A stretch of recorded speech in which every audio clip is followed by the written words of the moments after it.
a German word for cells that are big and fat, you can call it. And they are the common denominator for clinical situations which we call asthma, allergies, and other forms of oversensitivities, for instance, towards food. And in the beginning with electrohypersensitivity, it was called electrical allergy, and allergologists, they would laugh and say, ha, ha, ha, ha, you cannot be allergic to electricity. But maybe it is exactly that. And actually these people that are electrohypersensitive, they react with a cascade of cellular and molecular changes that mimics precisely severe inflammations, severe allergic shocks, and immunological activations.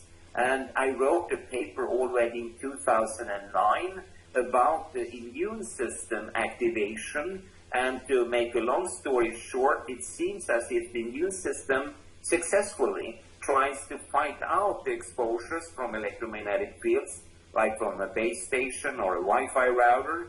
But since it's hammering on 24/7 all the time, they fail, and it starts to leak, you can call it. The immune system starts to leak, and then you get all these odd clinical entities and subjective symptoms, and people start going to their doctor, and their skin look awful and so on, and they are still not realizing that they have become electrohypersensitive because they love their cell phone, they love their computer, they love their work and so on, and they keep on, but they know that they get slightly better in the nighttime coming home. Maybe they need the weekend, Saturday and Sunday, to be a little bit better. And as the electrohypersensitivity progresses, then they need long weekends and eventually the entire holiday to get not even well, but just better. And at that point somewhere, they start to realize that, could it be something from my laptop or tablet or cell phone? And the rest is often a sad story, in the sense that when they realize this, then it's kind of too late. They become severely electrohypersensitive, at least for a time, and then they climb up from this valley, but they will still, I would say, and I don't know for 100% sure, but I would say they will be as any peanut allergic person. They will be allergic for the rest of their life. But they learn through behavioral tolerance not to eat peanuts, and for the electrohypersensitive people, they learn to identify situations where they know that there's too much exposure, and they avoid them. But that could, of course, cost them their job, their schooling situation.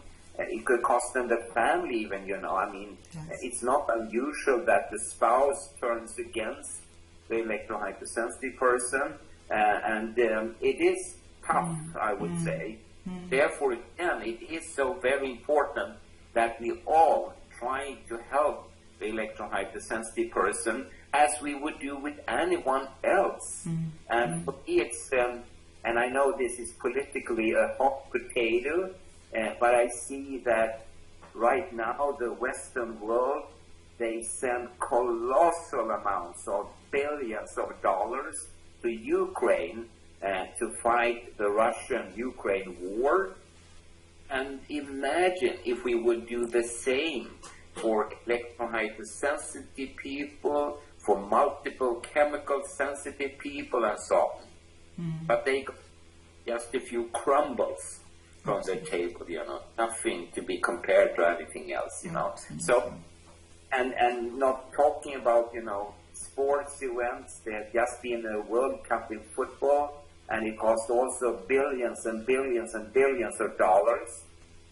That could maybe have been used differently.